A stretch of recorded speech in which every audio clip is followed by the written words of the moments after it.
Hey everyone, I hope you are having a wonderful day so far. I am just dropping this special little clip into all the episodes. So, no matter what episode you're listening to, this is actually pretty current as of July 2024. I wanted to come on here and just say a big thank you to Earworthy because the Life Shift podcast was just named the best overall podcast of the year in the first Earworthy Independent Podcast Awards. And you've probably seen some articles written about the Life Shift podcast before, written by Earworthy. And now he is launching from his online publication, he is launching these yearly winners of independent podcast awards. And these are specifically for indie podcasters. We are those that wear all the hats. We create the show. Some people write the show. We're producers, sound engineers. We troubleshoot all the tech. We do any kind of research if we need to. We host the shows. We distribute the shows. We do all the things that relate to our shows because we love it. And it's so nice to see my name in a list with some other amazing podcasts like Multispective, which won Best Life Lessons Podcast. Salad with a Side of Fries won Best Health Podcast. Bippity Boppity Business won Best Business Advice Podcast. And there are so many more. And so I just want to come on here and say thank you to Earworthy for not only doing these awards every year and just honoring some of us indie podcasters that sometimes feel like we're just shouting into the void, but we're not. We're just doing what brings us joy, and hopefully through that work it brings other people joy. In my case, for the Life Shift, I hope that each episode finds the ears that needed to hear it the most so that they feel a little less alone in their circumstance. But also, Earworthy writes all these amazing publications pretty much weekly, every week, every weekday, I should say, where he writes on Blogger, Medium, Substack, Tumblr, Vocal, Many Stories, and for other places. And he really just highlights the independent podcasters. So thank you, Frank, for everything you do with Earworthy and for recognizing all of us in the first Earworthy Independent Podcast Awards. If you'd like to read more, please head to medium.com/EAR hyphen WORTHY. Thanks again and enjoy this episode. And I've got my daughter. My now ex-husband proceeds to grab my son out of his little high chair and is shaking him. And he's like threatening to throw him in the pool and threatening to drown him. He's like, I don't care if you drown. Well, my son is 2. Like anytime we had him in the pool, we always had a life jacket on him. Like he knew a little bit, but he wasn't. He's 2. He's just too little to, swim on his own. And so I'm like, oh my God, he's actually going to do this. And so I grabbed my daughter, I run over, and at that time we still had a home phone. This was 2010. And grabbed the home phone and I called 911. And my son is just pounding on his dad, like, put me down, daddy, put me down. But he is just screaming at him. So finally my son gets down. And so I've got my daughter in one arm, my son in the other, and I'm on the phone. And she's like, police are on their way. Like, are you okay? I'm like, yeah, I'm okay. She's like, do you want me to hang up with you? I'm like, yeah, I'll be fine. My guest this week is Nicole Middendorf. She's someone that has overcome many unimaginable obstacles, and she's transformed her life in the process. Just wait until you hear all the things that she's currently working on. It's super impressive. But in this story, she opens up about her experiences with domestic violence and abuse, and she reflects on the impact that it had on her life, and more importantly, shares the steps that she took to break free. We'll also explore Nicole's path towards healing, which includes therapy, a couple different kinds of therapy, and redefining her own independence. Through her resilience and determination, Nicole has built a life filled with purpose and success. Before we start the episode, I wanted to thank Tracy, Mickey, Emily, Brian, Sari, Nicholas, Gail, and Dream Vacations for all sponsoring episodes each month of the Life Shift podcast. If you want to support the show, starting at $3 a month, please check out the tiers on patreon.com/the Life Shift podcast. And without further ado, here's my conversation with Nicole Middendorf. I'm Matt Gilhooly, and this is The Life Shift, candid conversations about the pivotal moments that have changed lives forever.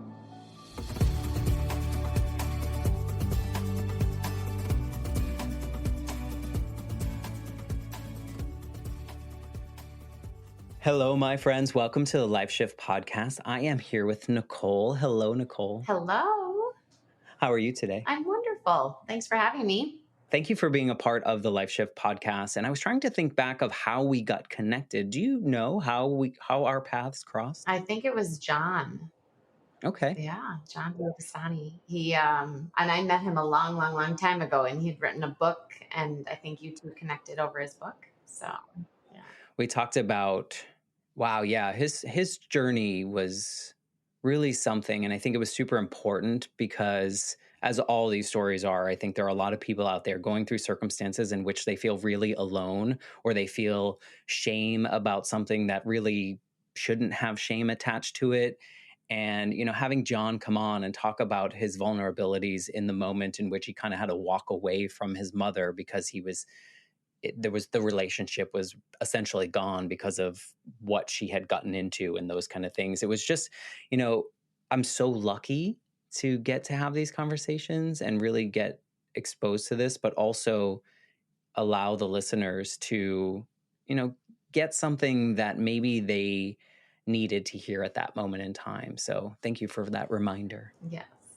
What I love is for the guests to kind of paint the picture of what your life is like leading up to this particular pivotal moment. But before you do that, maybe you can just tell us a little bit about who you are now, just so that we have that context, and then go back and paint that picture. I'm a full time business owner and a full time single mom. My daughter's 13 and my son is 15. So I'm in the Ooh. fun teenage years.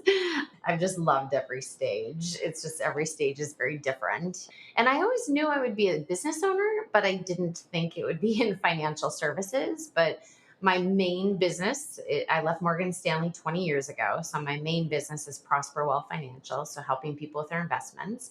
But I also own the building, a 9,000 square foot building that I bought 5 years ago. So I'm involved in commercial real estate.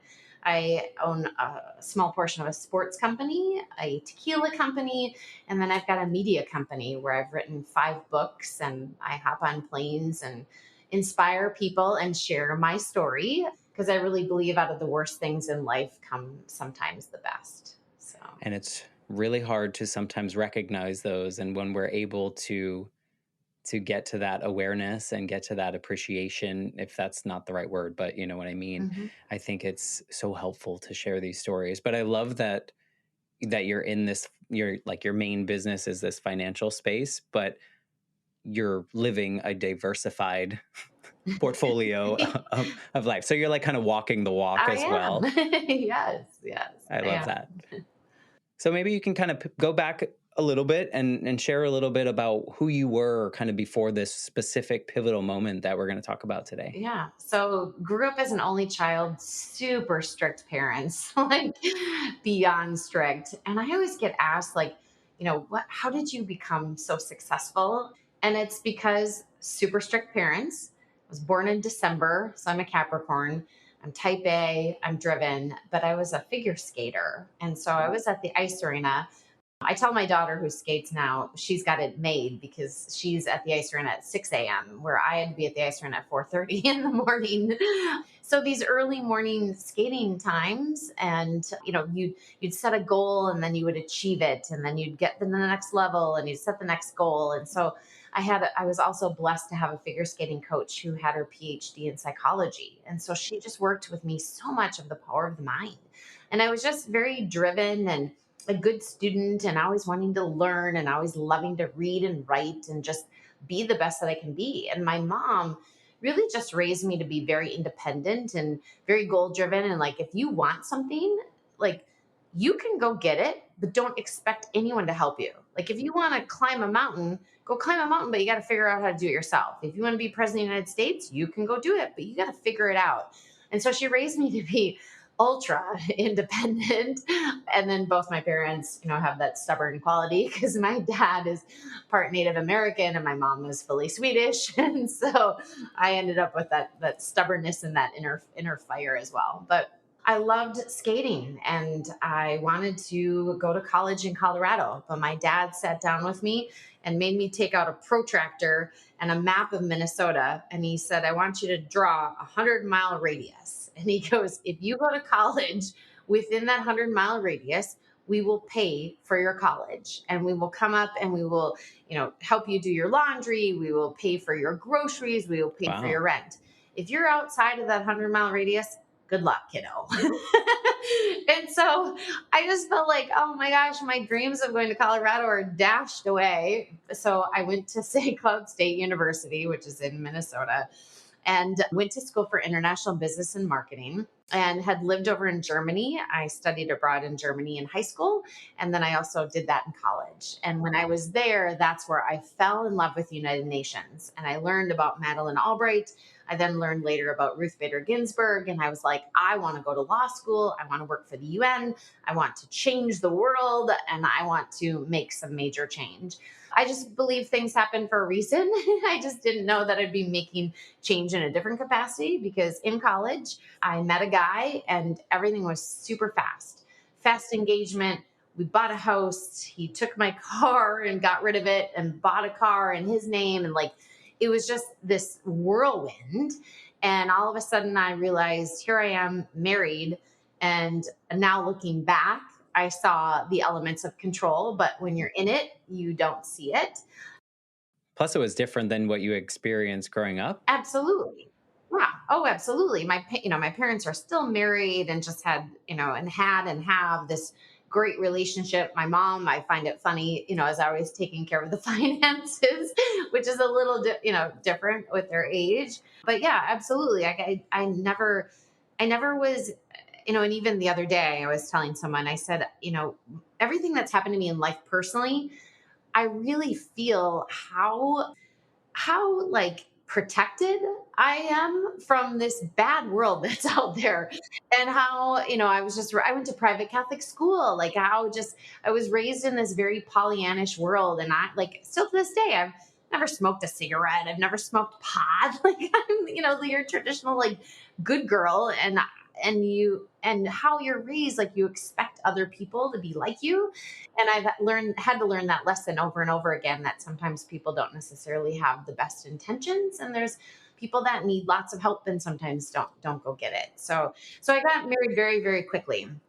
It's interesting, though, I think when someone says, I had very strict parents, there's probably different thoughts that run through people's minds of like, I have very controlling parents. I Hmm. have or I have parents that are they have high expectations of me and I must always please. Yep.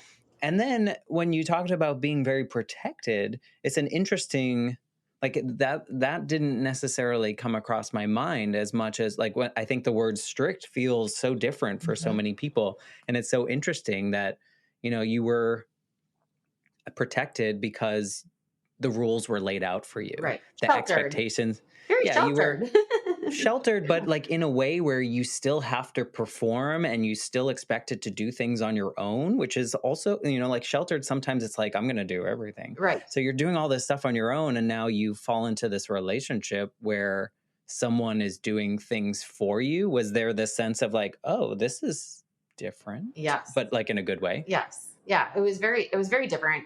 And also too, I did a lot of PTSD therapy and just finished a new kind of therapy, ART therapy. And in that I had these aha moments of like, oh wow, like okay, it makes sense. Like I went from this environment of like my parents kind of deciding my life to getting married and having someone deciding my life. And I'm finally, for the first time, really realistically, like really only the last 3 years, well, five, you could say last five, like having my own decisions, my own building, my own business, my own house, like my own car, like my own things that I've been doing completely on my own. Not that I didn't, not that I didn't make decisions growing up, but like even like where I went to college, it was directly impacted, by my parents. But I mean, that's, like I tell both my children, I'm like, until you're 24, your brain is not fully developed. And so I'm going to give you some guidance and some direction along the way. Yeah, it's like bowling with the gutter things. Yeah. Like your parents like blocked some of the areas so that you'll at least get to the destination there. Or that's the visual that came to my mind. It's a So, great you know, analogy. Yeah. because, they weren't letting you fall necessarily into the gutter or do the bad things. They want to steer you. And sure, you could make decision on where you threw the ball, but you knew you weren't gonna like fall off the edge of the Right. earth, Right. which is I love that that popped into my head. It's a great analogy. It's a great analogy. No, so everything was super fast, and I got married very young, and had this dream to go to law school. And my now ex-husband, you see where this is going, was like, no, like, you are not going to law school. You are going to work with me. And he was a financial advisor back then, a stockbroker. And it's interesting because back up when I was in sixth grade, because my daughter and I were just talking about this the other night, because she's talking about her new school or her new classes at school. And she's like, oh, I have math first period. Like, I hate math. And she's like, you're always talking about money. And I'm like, Gabby, she's like, yeah, math is money. And I'm like, whoa, whoa, whoa. I'm like, remember what happened to me in sixth grade? And she's like, I know, I know. Well, in sixth grade, I was always in all the honors classes and everything. Back then, they called them challenge classes. Well, in sixth grade, my challenge teacher for math was gone that day. So we were with all of the kids, and the teacher had me come up to the chalkboard and do a problem. He's like, hey, we're going to have our challenge kids do the problem. So I did the problem, and I sat down, and I'm like, I think I did that wrong. And I went to say something, but I didn't say anything. And I did the problem wrong. And he made this huge big deal of it. Like, how could this challenge student do this problem wrong? And da, da, da, da. From that moment on, I was never in honors math. And I hated math classes. And when I got to high school, I hated even more. And that's where I was like, okay, I can't do math, which means I can't do money. And I find it very ironic now, because that's where so many women have that. And that's where I feel very blessed being a female in the financial services industry of like, look, like, this happened to me. And just because you're struggling with math doesn't mean you can't do money. And that's where I find it very ironic that I'm a wealth advisor. But my ex-husband's like, you got to do this. You're going to work with me. I'm like, no, be like, I can't do math, which means I can't do money. That's how I got started. And really, it was just, I always knew I wanted to own a business. I just didn't think it would be in financial services. And anything I do, I give it 180%. It was really cute. My son last night, we were out on a walk while I was running, and he was on his scooter. And we started walking for a bit. And he's like, Mom, tomorrow, are you okay if I only give 175%? Because I'm getting really tired. Football really wore me out. And so, that's just kind of this phrase that we use as like, effort, like what you put into things is what you get out of it. And so I always put full effort into things. And so that's where I just worked really, really hard. Well, so January 6th of 2003, I resigned from Morgan Stanley and started my own business. And it was about that same time that like I was realizing like I needed to get out of my relationship, like that it wasn't healthy. There was a day, and really when it clicked for me, it was in 2005. My dad had come over to the house, and I don't know if my now ex-husband didn't realize that I like could hear him, but he told my dad to get, some awful words. You basically get off of our property, and you're never going to see your daughter alive again. And so that was like this kick to me of like, okay, this is when you're in a domestic violence situation and a control relationship, like you're like, is this normal or is this not? And like one day they're like treating you like you're the worst person, and then the next second they're treating you like you're the best person ever. And so, there's this book, Walking on Eggshells, which that's like how I was living my life. And it was kind of that final straw of like, this is not okay. Like this is not normal. And so I served him with divorce papers. And, I was raised private Catholic, and I was raised like, you can fix things, and like no one can, like you're the one that can fix it. And so I just kept thinking like, okay, I can fix everything else in my life. Like I've got to be able to fix my marriage. Prior to this, I was always, suggesting that we go to therapy or marriage counseling. And he was always like, no, no. Well, once I served him with divorce papers, he's like, okay, let's go.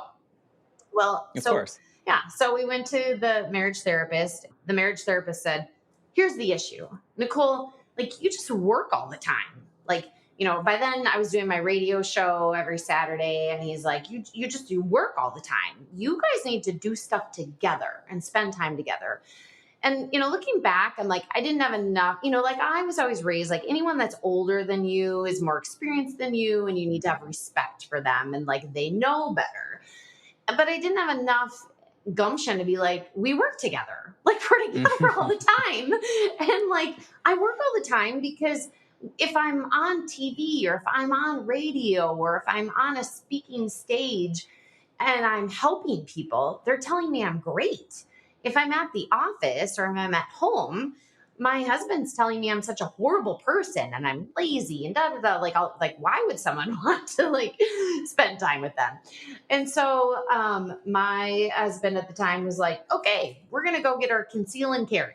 That's what we are gonna do together. So that's what This we is did. after saying you wanted to get a divorce? Yes. Yep. And after you overheard this statement to your father that Yes. with the word like not seeing her alive kind of. Yes. Yep. I go along. I'm like, okay, I'll get my conceal and carry. And part of the thing, like when you're in a relationship like that, and I feel like a lot of people like rationalize things. Like for me, one, I was doing a radio show, and at the time I did have a man that was like stalking and calling into the radio station. And so I would pull up at the station and the security guard would like walk out and get me. And so that like I don't know if I'm the one that rationalized that or if my husband at the time was like, well, this is this is a great thing. Like, this is going to be good for you. But I feel like a lot of times we rationalize things in our life, like the decisions that we make, like, well, this is why I should be doing something. Or we make up stories in our head of like, oh, well, this is okay. Like, this is okay. And rationalizing things. And yeah. So, fast forward, we have children and my kids are 17 months apart. Like, we got one and then we had the other. And when I was pregnant with my daughter, the second, I was like, I have to get out. Like, this is not okay. By then I had written a safety plan.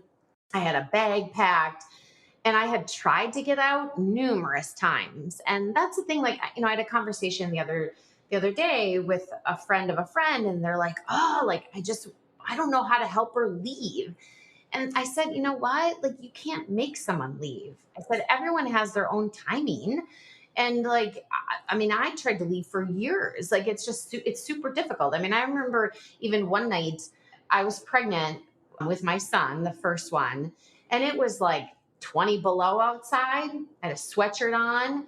And I was learning by this time, like, you can't argue with someone that really or can't even have a conversation with someone that's not rationally thinking. And so like I would just leave. Well, I tried to leave the room or and it was like 20 below out, it was snowing.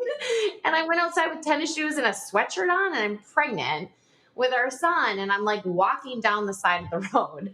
And, of course he comes with the car and picks me up and brings me back and apologizes. And so, there's so many times that I tried to leave. What were like if you were to look at a percentage of your life or the percentage of time that you were in your marriage, like on a regular week, what percentage was it scary or like not pleasant versus the percentage of where it was like he was redeeming himself or doing things to be like, oh, to assure you that never again, this won't happen again. Right. It's a super interesting question because the 911 phone call finally happened, which I'll tell you, but there were two things that happened. One, I went to the doctor's office, and when you go to the doctor, I always say, thank you so much for asking this question. But they asked me, do you feel safe in your environment? And when someone asks you that enough, and it was finally, and that's the thing, like so many times he would come with me to the doctor. And I think it's because, who knows if it's because they asked that question, but he didn't come with that day. And I was like, I actually don't. Like, I didn't tell her that, but that's what I'm thinking in my head. Like, oh my gosh. But what happened is that was like enough for me. I journal. I love to write. And so I started in my journal, because he would take my journal and read it. So what I started doing in the right-hand corner was putting check marks. And it was check marks of how many times he told me to kill myself or how many times he told me that he would kill me or, we live around a lake and I was pregnant with our daughter and that I should drive myself into the lake on the way to the office. And I remember driving one morning and I'm like, I'm pregnant with our daughter and I'm supposed to drive myself into the lake. And I'm like, what rational person would ever like want to like hurt their significant other, let alone their unborn child? And so enough, and it was every single day that there was at least one check mark. If not, there was one day there was like 20 check marks. And so me looking through that, like I'm like, okay, like I've got to do something about this. But so what happened? So August 4th of 2010 was the first time that the 911 phone call went through. I tried other times to do it, but he grabbed the phone from me. And even to the point that like I got two phones after he was arrested. I got two cell phones because there was even a time that he took one of them away from me. And I'm like, I have the other one. And you have to be like so smart and so like, I hate the word manipulative, but you've got to like think things through to like be smart about it to like be able to protect yourself.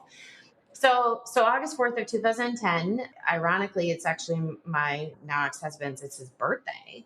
And so to me, like that would be a great day. It was just, every morning, like he would wake up angry. He was angry in the morning. And our daughter was 6 months old and our son was 2. And so our nanny had come to the house to take care of our son. And I took my daughter with me because I had a pack and play in the office and she would sleep primarily when I would work. And it was just easier with feeding and everything. And so he was at the office. He was just angry. And I'm like, what do you want to do for your birthday? Like, do you want to go out to dinner? Like, what would you like to? I just kept asking like throughout the day. Like, I have my afternoon and evening blocked off. Like, what do you Right. want It's to all for do? you. Yeah. What's your birthday? Like, what do you want to do? Kept asking. No answer. And so finally, I'm like, okay, I'm going to head home. And so I can, relieve the nanny. And I'm like, let me know what you want to do. Like, I'm going to make dinner. Like, what's going on? He never really would like give me an answer. And so I get home, we leave the nanny, and he just like went off. Like there was no gas for the jet ski and he wanted to go jet skiing. I'm like, oh, great. You want to go jet skiing? Okay. And he wanted to take our 2-year-old son with him. I'm like, well, don't really think that's the best idea. Like if you want to go jet skiing, you can go back by yourself. I'll stay here and watch the kids and I can make dinner or what, like whatever.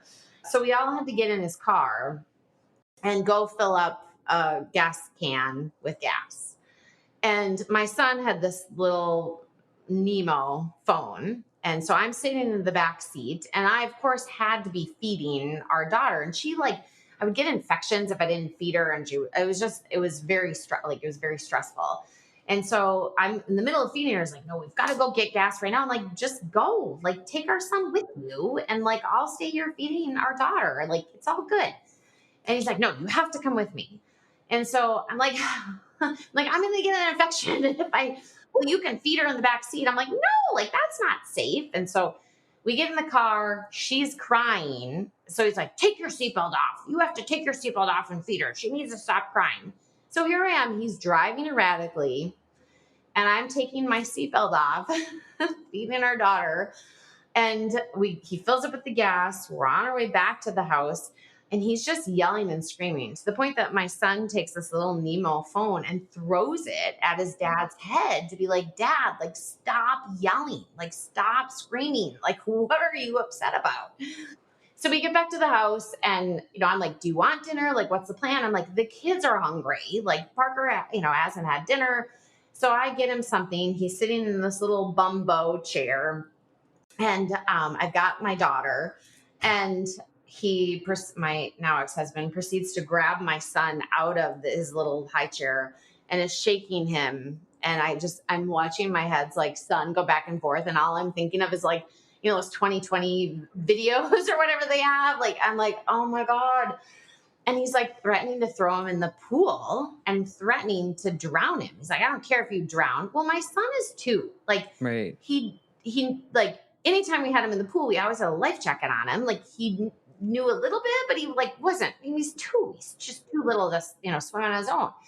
And so I'm like, oh my God, like he's actually going to do this. And so I grab my daughter, I run over, and at that time we still had a home phone. This was 2010. And grab the home phone and I call 911. And my son is like, just pounding on his dad, like, put me down, daddy, put me down, and he's just screaming at him. So finally my son gets down. And so I've got my daughter in one arm, my son in the other, and I'm on the phone. And she's like, police are on their way. Like, are you okay? I'm like, yeah, I'm okay. She's like, do you want me to hang up with you? I'm like, yeah, I'll be fine. Oh, Like, looking no. back, I'm like, what was I thinking? And why was she asking that? I don't know. Like, I mean, I'm like, what was I thinking? So I hang up, and runs into the kitchen and grabs a knife Mm. out of, like, he's ruffling through the silverware drawer and like grabs a knife. So I just book it down the hallway with both kids. And I didn't make it in the bedroom in time to like shut the door. And one of the things that I did learn was a lot of the stuff that happened to me and to our kids happened with my now ex-husband when he was growing up. And so I just put my hand, I got both kids. I'm like putting my hand out. I'm like, stop. I'm like, I don't know if this is what your dad did to your mom, but like, this is not okay. And it was like all of a sudden, like a light bulb went off. Like this look that he gave me was just it's like he was like not himself. And it's like he just like woke up, and then he was ruffling around with something on the dresser. And I like didn't know what he was going to grab. And he then just ran and took off and he left. And so the police, showed up. He was gone. They handed me a card to a domestic abuse shelter, which I knew because I had been teaching divorce dollars and cents classes there. And like, it all made sense, like why I had such an affinity to help at these domestic violence shelters, because like that was He me. saw Like, you. yeah, like they would talk about like and I have the chills as I'm talking. They would talk about the emotional circle of abuse and the things that would happen. And I'm like, oh my gosh, like this is me. So they handed me the card. I already had a bag packed, and I went to go stay at my mom and dad's. And so I call and they put a warrant out for his arrest. I call my mom and dad. I'm like, hey, I'm on my way. And, my parents will tell you, like, they were waiting for the day that that phone call would come. Like, which is just, I can't imagine, now that my kids are older, totally see that. And just like, oh, like how heart wrenching that can be. And then my second call was to the domestic abuse shelter. And they're like, do you need a place to stay? I'm like, no, I'm going to my mom and dad's. And they're like, well, does he know where that is? I'm like, well, yeah. Like, he stayed with my parents for a while when I was still in college. And she's like, well, I think you should come here. I'm like, no, that's okay. Like, I'm going to go to my mom and dad's house. Like that's safe. And she's like, okay, we'll give you an advocate, and you should file for an order for protection. And I'm like, what's an OFP? Like, I knew none of this stuff. Right. So I get to my parents' house and I get the kids inside, and I'm getting like the diaper bag out and my bag and everything. And I hear this car squealing, like these tires squealing. And I look out of the corner of my eye, and it's my ex-husband pulling up. And I run inside and I shut the door and I lock it. I'm like, Mom, like he's here. And my dad was out mowing the lawn. So my mom like run downstairs, like to get my dad's attention to get inside. And we locked on that door. And my husband's just pounding on the door, like, Nikki, let me in. So we call the police, and now Minnetonka police, the city, are out looking for him as well. And I, didn't sleep at all, 6-month-old and a 2-year-old. And I'm supposed to write down the stories of all, incidences that happened. And like trying to remember, I was married for so long, trying to remember things that happened to the kids, prior to the kids, like all of that. And then I got a call from the police in the morning. He had gone back to the house, and we had 2 Suburbans that were almost identical. And so he took my Suburban and, to try to trick the police that it was me. They still, pulled him over and took him to jail. And so I went with my dad to go pick up that car and go back. And I went into the office. My parents stayed with my son, and I went into the office, and here I am, like, working with my husband who is in the jail. And I just went to my office and I shut the blinds, and I picked up the phone and I called one of my friends who was a police officer. I had lived in college with a group of guys, and they all became police officers except for one was a meteorologist. And I called one of them. I said, what's bail? Like, how does that work? Can someone take your credit card and bail themselves out of jail? And he's like, Nick, what is going on? And so I started explaining Did to they not him. have I did anyone around you, were you very secretive about what was happening, or was he pleasant in front of other people? Yeah, it was like a Jekyll and Hyde Mm, situation, okay. but people knew. Like, I mean, he would come into my office and like shut the door and like be screaming at me. And so, like, looking back, like, and like because we worked together, he had control over my calendar. So he'd see that I would have like lunch with my best friend or a happy hour with my other best friend, and he would like come up with some reason that I couldn't make it and like would cancel things and like I mean, we even joke. There's a man that's a client of mine and he's a dear friend now. I was meeting with him for lunch, and he was a prospective client. And my husband at the time showed up, like yelling at this man, stating that he was having an affair with me. And I'm like, seriously, like that's why when people are like, so is it difficult doing business? I'm like, it's actually a lot easier now because I don't have someone like stating that I'm having an affair with. I'm trying to, work with a male, helping them with their money. How long were you married to him? We got married in November of '98, and August 4th of 2010 we were separated.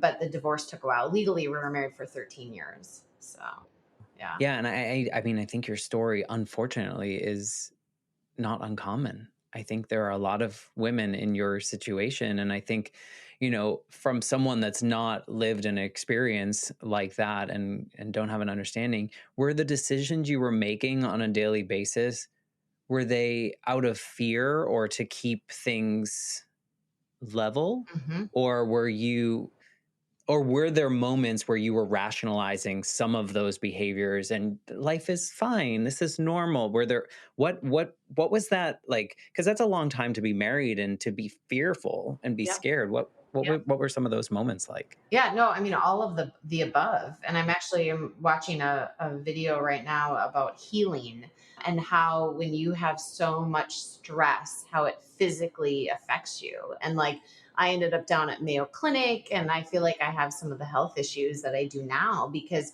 I lived so like tensely for so many years. And like your body, I was in fight or flight mode, like never in that nice normal like how you're supposed to be.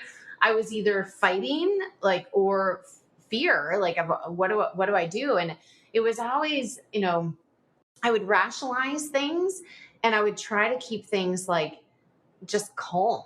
But no matter what I did, like it wasn't calm. Like there always had to be a fight with someone, or there always had to be chaos, or there always had to be stress. And that's where like, I'm so grateful. Like I wake up in the morning and like I get up and just am so grateful I don't have someone pouring a glass of water on me or punching me or yelling at me. Like I Well, yeah, can you wake should be up. grateful that Yeah, that right. Like doesn't I can wake happen. up and I'm like, I can do things how I want to do it, and I Hmm. can live that life with happiness and, not have people, yelling and screaming. And that was one of the things I had to learn. Like for when kids were probably like 4, 5, 5, and 6, one of their therapists said, here's the deal. They're like, you need to have a role as a parent of 0 to 10.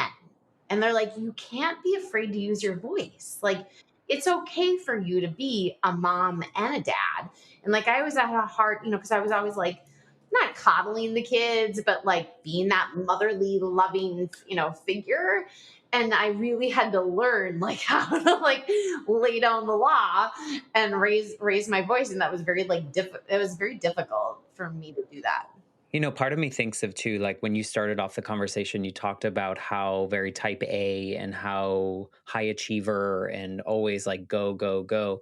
I wonder if in your marriage period of all those things that were going wrong, if you were like, well, why am I not Mhm. succeeding Yes. at this? Like, why I could do all these other things. I've done all these other things. Why can't I do this? Yes, absolutely. Absolutely. It was that, and it was that I was raised private Catholic, that you don't get divorced. And like, So one, it was my church, my faith upbringing, but it was also the fact, like, you can fix anything, like you can do anything.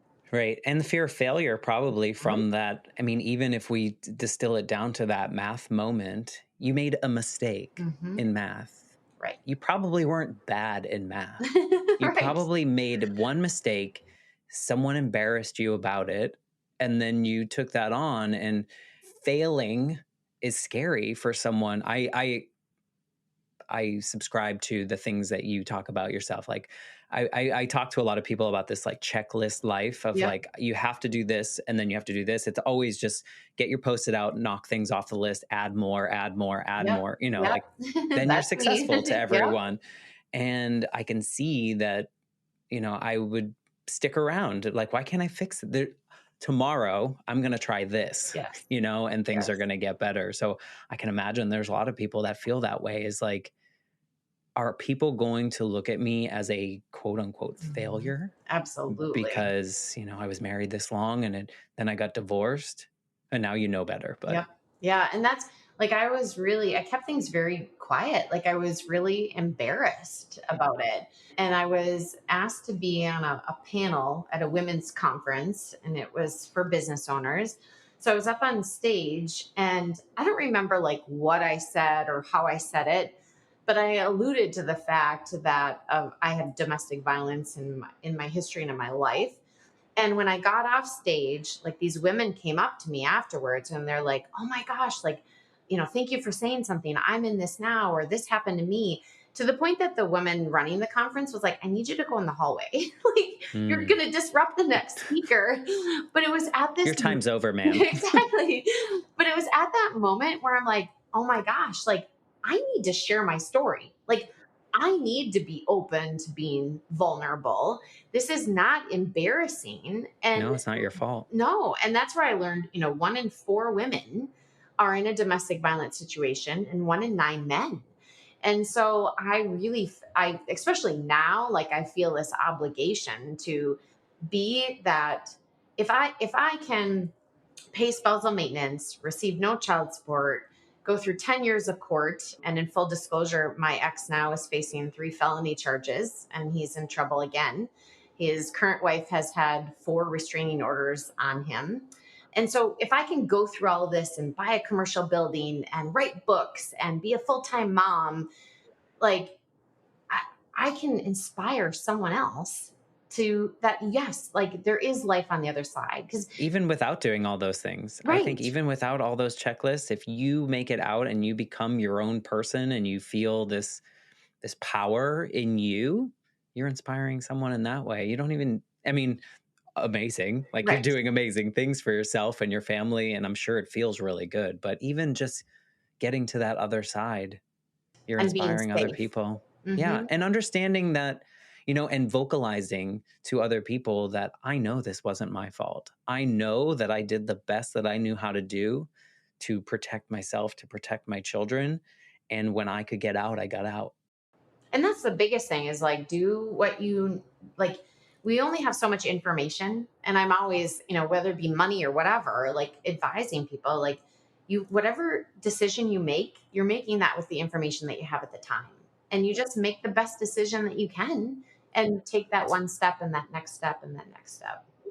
When in this journey, because I mean, I don't know when it would happen, but when in your journey did you feel like a different person? I hate to say it, but it was when he was arrested with his current wife. Why do you hate to say that? Just Because because it I feel bad. Like, I feel bad. Like, I feel bad for her. Like, I wish I could help. I wish I could do something. But again, like, everyone has their own timing. And I feel bad that it's like someone else's incident. But what it's driven by is because when everything happened with me, no one believed me. Like, in the court system, they didn't believe me. And so when that because there was happened, no incident, like there was no record, right? like Because, public record. he, because I was on radio and TV, like, he wouldn't, like, I wouldn't have a bruise. He wouldn't punch me in the eye. Like, he'd punch me in the back. And, like, I do remember one time, which I was actually just talking to a woman about this the other day, who, because I was like, "Do you have documentation?" She's like, "Yes, I do." She's like, "I've gone to the doctor." She's like, "They have pictures." Like, I said, that's so smart. I'm like, because I did, like, I was embarrassed. Like, I didn't, I remember having this big bruise on my shoulder and I was like, oh, I should go in. I'm like, no, no. But that's the cycle. So, Well, I mean, I think it's interesting that seeing him, kind of repeat these things, but then seeing this arrest, and it's like a validation. It's like, mhm, yes, my experience is validated now. And I think that's probably a common feeling, but it's so interesting because then at that moment, was it like your eyes open and were like, dang, I've done a lot of amazing things since, and I've become a decision maker of my own instead of people. You took those gutters out of the yeah. gut. You took the bumpers out of the gutter at the Yes. bowling alley, and you're allowed to fail now. And if you fail, you're learning. Right. Exactly. Yeah, Exactly. do you feel like a completely different person, or how different do you feel Yeah, no, I feel like a completely different person. I feel like how I used to feel growing when up. you were a kid? Like, hugging people and just like that cheery, bubbly, go, go, go person. But I also feel like all the stuff that's happened has gotten me to slow down and appreciate things so much more. And so that's where, like, I was just thinking about this because the last 2 nights I've never loved running because I'm a former figure skater. I got to be careful with my knees, but I want that runner's high. And so the last 2 nights I've been out running, and my son, 2 nights ago, he's like, "Why are you at such and such?" And I'm like, "Because I ran here." He's like, "Oh," he's like, "I'm gonna come find you." And he comes on his, I'm like, "Come run with me." He's like, "No, I'm tired from football." So he comes on his scooter. Well, last night he did the same thing, and we're going back to the house, and I'm just like, wow. Like, I just had this moment of like, I'm having this great moment with my son and I'm out running, and just this feeling of like lightness and like, not that there aren't days that are stressful, but I just handle things so much differently now. And I've really learned to just like let things go and just be really super present in the moment and feeling very appreciative for that moment. And it's like, we're walking up to the house and it's just like, like, I love this house, like I love where we live, like I just, it's Feel safe, yeah, it's, like a home should. yes, absolutely, for the first Yeah. time, I feel that sense of safety. Yeah, and I'm sure it changed you as a parent as well. I mean, your kids were pretty young when the worst of it, I guess, happened, or the precipice to force you out. How has it changed you in that way? It's changed me a lot. Like, I've had to learn how to be like mom and dad, let alone, now that we're kind of having this, all this stuff happen again, and I have a restraining order again. It's more difficult now. Like, I have another mom that her kids are teenagers. She's got a 13 and an 18-year-old, and she's going through what I went through when my kids were so little. And she's like, oh my gosh, she's like, it must have been so difficult for you when they were so little. And I'm like, you know what? Now that I feel like I'm going through this again, but now I'm going through it again, but yet I'm removed from it. Like, it's not my stuff. It's my ex. It's just I'm involved because I have two children. But it's difficult. Like, it's so difficult. Like, child protection came to our house again, and like, this was the first time ever that my daughter was talking to them, where when everything happened when they were little, like, they don't remember child protection interviewing them. They were like 7 and 8 or something, was, or 8 and 9 was like the last time.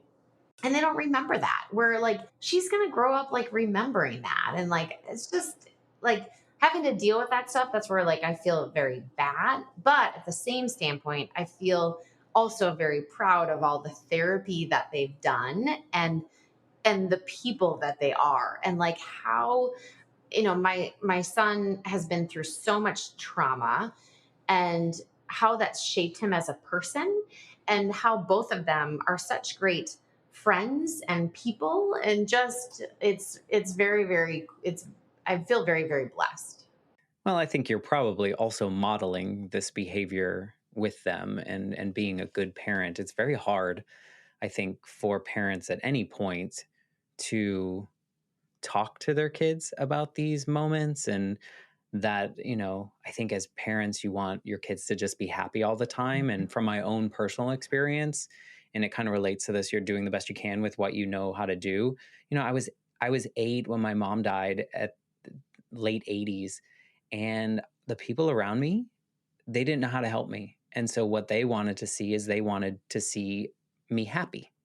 So they would buy me things, they would take me places, and little did they know that that wasn't serving me very well, and it was kind of creating a different monster in me, in the sense that I always felt that I needed to prove that I was going to be successful or happy, and absorbed kind of those Yep. those things that you those traits that you had, Yep. trying to impress your parents or Yep. meeting expectations. And so, I see your kids as, well, from what you've explained, lucky that they've gone through therapy, that they've talked to people, that it's okay for them to express how they're feeling about something and talk to you about it. So you're creating fully fledged humans that have gone Yep. through traumatic experiences that will, in the long run, create more layers to them that will help Right. other people. So Right. kudos to you for putting them in that therapy, for having them do it. And just, I think that's a fantastic thing that people don't often think about, Right. because we're Right. like, oh, we've been in this situation. I am the survivor here and I need to go through all this. But do my kids? They just need to be happy kids.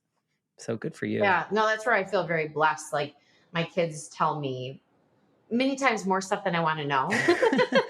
But That's I'm better than the other so side. right, but I'm so glad that they do because Exactly. it's like, I've had some conversations with some other parents of things that happened over the summer and they're like, "Well, how do you know that?" I'm like, "Cuz we've talked about it." They're like, "Wow." I'm like, "Yeah, like we just have had experiences that have made it okay." And partially too is also my upbringing. Like nowadays these teenagers are exposed to like so much and I want to protect my kids, but yet I want them to be very independent. And so it's having that ability to be able to walk both angles and have some great conversations with your kids. But it also comes to like in my work with what I do, I've watched so many people over the years either have like college accounts, like 529 plans, and like never talk to their kids about money. And so that's where, for me, I've always given the advice like, your kids are thinking about college and you need to have that conversation like, are they supposed to pay for it? Are you saving for it? Are they getting loans? And so many people don't want to talk about things, and so that's where in my personal life and in my professional life I feel like I've watched so much of like, okay, I need to make sure that I'm having these conversations with my kids and we have family meetings and communication, because communication is key to everything. Yep. And it's good that they're telling you more than maybe you want to know, because they feel safe. They Yeah. feel that you are someone that they can come to, whether it's good, bad, or indifferent, and that you'll be there. And I think that says a lot. I think it's funny that, you know, people don't talk about those, like money or, go to college. I remember my dad's like, if you want to go to college, you better find a way to pay for it, and it was just like that was what it was at the time. And luckily I had been working since I was 14, so I understood the value of a dollar, and like, how many hours do I have to work to buy that CD at Sam Goody in the mall? Like $18, I'm making $4 an hour. Gosh, that's going to take a while. Like that's a lot of hours. Do I want it? But a lot of people don't have those conversations, But I think you're probably also, I mean, you said it earlier, that whole awareness of like how sheltered, or I don't know if that's the right word, but Protected. Yeah. how protected your parent, the environment that your parents created for you was. Yeah. But I bet you kind of keep that in mind, but also want your kids to make mistakes and, Right. like be people. Absolutely. Yeah. Their school now this year just said no cell phones, That's going to be interesting. which, and we're one of the few schools that have done that, which, and so my daughter's like, what if you need to get a hold of me? I'm like, it's how it is in the olden days. I call the office. You'll take your horse and buggy and I go there. know. And she's like, well, what do we do during lunch? I'm like, you talk with your friends. That's You learn amazing. social skills. So Good. I've heard that a couple of schools are doing that around, even in Florida, which is surprising to me as well. yeah. But, that's amazing. I think, we do, like you said, communication is key. And just having these conversations and understanding that, someone might not go through the same exact experience as you, but hearing pieces of it and the things that you did and the things you were able to do after the fact Right. What do you think is the biggest difference between Nicole now and Nicole married Nicole? I've found myself. In what way?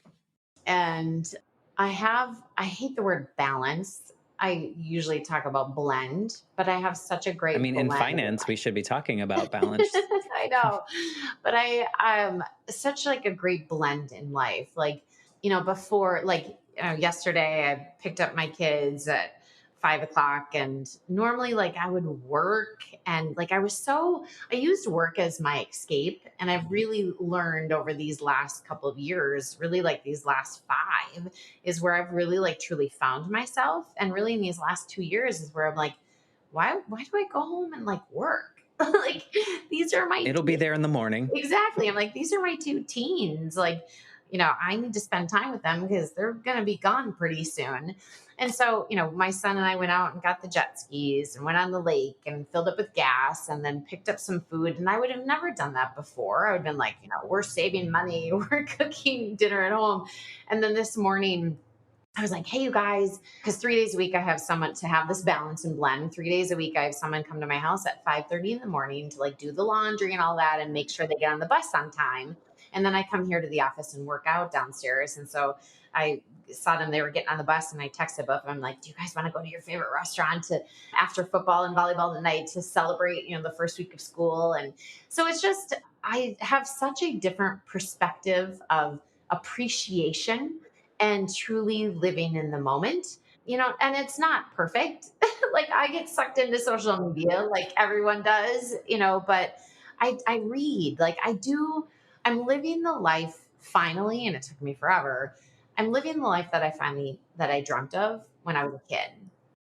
And you appreciate it all more probably because of the experiences that you went through. Right. Knowing what you know now and the experiences that you're having now and really finding this blend of like all the moments and living in the moment. Is there anything that like if you could go back to Nicole during one of those like 911 calls or those moments, is there anything that you could say to her that you feel would be helpful? Um, that's a great question. And I've been asked this question before in all the therapy that I've done. And it's the things that I say. It's, everything's going to be okay, and like trust your gut. Like, if anything, I've really like the Nicole now, like I like feel internally, like I felt things before. Like, I feel like women in general always have great intuition, but lots of people have great intuition, but I ignored it. Where now, like I was in a meeting the other day, and I just had this feeling of like, I just don't feel really good about this. And like, I don't ignore it. I really, like everything's going to be okay. Things happen for a reason, and trust your gut. Like, my gut was telling me when I made that 911 phone call not to hang up. But I'm like, "Oh, I'll be okay." And I hung up, and so really trusting your intuition. I would want to tell that Nicole that her feelings were valid Mm-hmm. and that like if she was scared, that's you have reason to be, and it goes along with the gut feeling, but it's hard, right? I think it's hard to think back and would we have listened? Would we have taken that advice? Maybe if we saw a future version of ourselves that was okay and doing well, we would, but sometimes we just need to be seen in those moments and instead of being seen through, Right. which is probably what your ex-husband was doing. He was just looking through you as some kind of object. Yep. Yep. But also, like, I wouldn't have the live it list. I wouldn't have like the business. Like, I wouldn't have this life that I do. And like, I believe like out of the worst things come the best. Like, it's very cool. It's very, And very odd to say, right? Like I feel yes. like, we those of us that have lived through some kind of trauma and we look back on it and we're appreciative of what's come after, Hmm. it's also very odd to say out loud because you're like, I wouldn't wish that on anyone. I wouldn't wish that on myself, Correct. but it happened. Right. And so therefore, what can we do with it? It's our reactions to what we're provided after the fact. And I think you've made a clear case that you were able to take the reins back and really lead this life of intention and things that you value and that your kids can value. So thank you for sharing your story and just being vulnerable and talking about these moments that I think in society we're kind of told to shy away from or not say out loud. So thank you for that. You're very welcome. Thank you. If people want to like learn about the books that you've written or see what you offer in your actual business services or just connect with you or tell you their story or whatever it may be, what's the best way that people can kind of get into your orbit? Yep. I'm on LinkedIn every day writing inspirational stuff. So they can go to LinkedIn. Otherwise, NicoleMiddendorf.com is where you can get the books and speaking, and you can get connected to the liveitlist.com as well as the prosperwell.com, our investments. Awesome. We will definitely include those links in the show notes. So if you're listening and maybe you're going through the same experience and you might want to reach out to Nicole and she might have a word or two for you to share, or she might have a resource that you can look into. We're all just trying to do the same thing here on this earth. We're trying to find this space in which we can enjoy our days and move through life. And so your story was really super important. So thanks again. Yeah, thank you. Thanks so much for doing this. And if you are listening and you enjoy these conversations, enjoy maybe is not the right word, but you feel that these stories are resonating with you and you think someone else might want to hear it, I would love it if you could share an episode or this episode with someone that you think might need to hear it. And with that, I will be back next week with a brand new episode of the Life Shift Podcast. Thanks, Nicole. Thank you.